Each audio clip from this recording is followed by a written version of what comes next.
sur la chaîne YouTube Akea, je suis Anne, créatrice et gérante du bureau de production Akea à Rennes. Nous avons décidé de présenter des vidéos pour pouvoir aider d'autres personnes et vous donner quelques tips et astuces pour pouvoir vous aussi créer votre spectacle dans les meilleures conditions, en tout cas dans de meilleures conditions que ce qu'on peut voir parfois. Aujourd'hui, on reçoit Laura Triano. Bonjour Laura. Aujourd'hui, on va rencontrer Agathe Desflots. Agathe, salut. Bonjour. Avec Nicolas Berthou. Nicolas, metteur en scène, notamment dans la compagnie Métis, mais sur plein d'autres choses. Avec Nicolas, donc on travaille à la compagnie Métis plutôt sur un accompagnement mensualisé, administration, production. Donc Agathe, toi tu travailles dans la cybersécurité, tu es fondatrice de Cybermine. Laura, du coup tu es toi plutôt côté communication, marketing, etc. Et très précisément aujourd'hui, tu es en freelance sur du community management, plutôt spécialisé côté artistique. Exactement.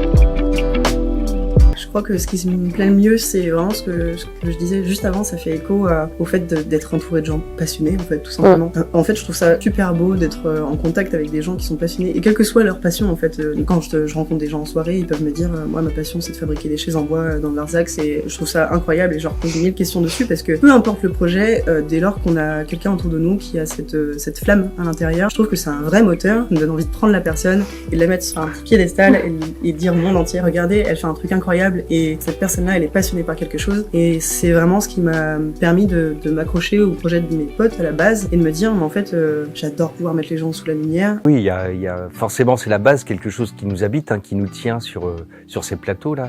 Après, il y a beaucoup de travail. Forcément, parce que malgré tout, et c'est bien de le rappeler, un artiste ne vient pas comme ça sur un plateau. Il a des techniques à apprendre, il a des techniques à parfaire, à entraîner, toujours comme un musicien, tu vois, qui connaît bien la musique. Un pianiste fait ses gammes, et un comédien, il fait aussi ses gammes dans la diction, dans la mémorisation, dans l'entretien physique, parce que le théâtre, c'est aussi quelque chose d'assez physique, mine de rien. Quand on a ne serait-ce que 2 heures à tenir sur un plateau, ou chose que j'ai fait 1h30 en se lançant, par exemple, il faut que le physique suive. Donc c'est tout un travail qu'on doit, comme un athlète, qu'on doit entretenir. Voilà. Pour moi, la première recommandation, c'est la sauvegarde. Une sauvegarde, c'est pas forcément compliqué. On est tous capables d'aller acheter un disque dur externe chez vraiment, il y a vraiment des choses basiques. En fonction de la taille de sa société, soyons clairs, là je parle vraiment pour de la TPE, PME. L'important c'est d'avoir des sauvegardes qui soient déconnectées, hors réseau, d'accord? Parce que si on considère Internet, c'est pas que du fil ou du Wi-Fi magique, c'est du tuyau derrière. Si on fait un parallèle avec des tuyaux, si on est connecté au réseau, quel que soit le réseau, ça veut dire que nos données sont atteignables. Et donc qu'elles sont modifiables, pourrissables, qu'on peut demander des rançons dessus, etc. Donc il faut vraiment avoir les choses qui sont importantes pour nous, il faut vraiment qu'elles soient sauvegardées de manière vraiment déconnectée du réseau. D'accord. Donc effectivement, pas hésiter à se renseigner sur les principaux usages de ces réseaux sociaux-là. Il existe énormément de ce qu'on appelle de livres blancs, donc des manuels d'utilisation qui sont accessibles et qui sont gratuits en ligne, qui permettent de connaître un petit peu les principaux usages. Il y a des sites internet, des blogs, comme le blog du modérateur par exemple, qui donnent plein d'articles sur les différents usages et c'est vraiment accessible à tout le monde, c'est des informations qui sont gratuites. Donc il ne faut pas hésiter effectivement à consulter ce genre de choses avant de se lancer. La première chose pour moi, c'est d'avoir un bureau investi. Ça c'est clair, net et précis. Surtout si ils ou elles ont la chance d'avoir des gens qui ont des technicités particulières. Faire de la comptabilité par exemple, ça peut être intéressant d'avoir quelqu'un qui sait tenir un budget ou quoi que ce soit. Voilà, donc avoir des personnes ressources. Voilà, donc ça, un bureau très investi, c'est la première chose. Et puis après, c'est y aller petit à petit, quoi. D'ailleurs, on parlait des trucs et astuces gratuits.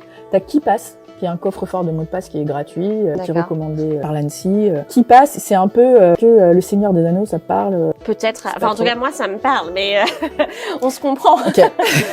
Je dis pour les gouverner tous, le coffre-fort de mots de passe, c'est ça. C'est-à-dire que c'est un outil. J'aime bien ton parallèle. Non mais oui, mais c'est comme ça en fait. Il peut être installé sur son téléphone, sur son ordinateur, etc. Et en fait, c'est un outil qu'on utilise pour générer des mots de passe suffisamment robustes. Il nous le propose, il l'enregistre avec l'URL du site sur lequel on est. Et donc à chaque fois qu'on se reconnectera sur ce site-là, hop, il nous reproposera le mot de passe qu'il a créé pour ça. Pourquoi avoir une licence d'entrepreneur de spectacle? D'abord parce que c'est obligatoire quand on travaille réellement dans le spectacle vivant. Et ensuite, c'est une volonté de professionnaliser le secteur, de pouvoir sécuriser et notamment de pouvoir obliger à l'application des obligations légales du droit du travail, du droit de l'intermittence. Parce que, comme vous le savez aussi bien que moi, la plupart du temps, parce que ça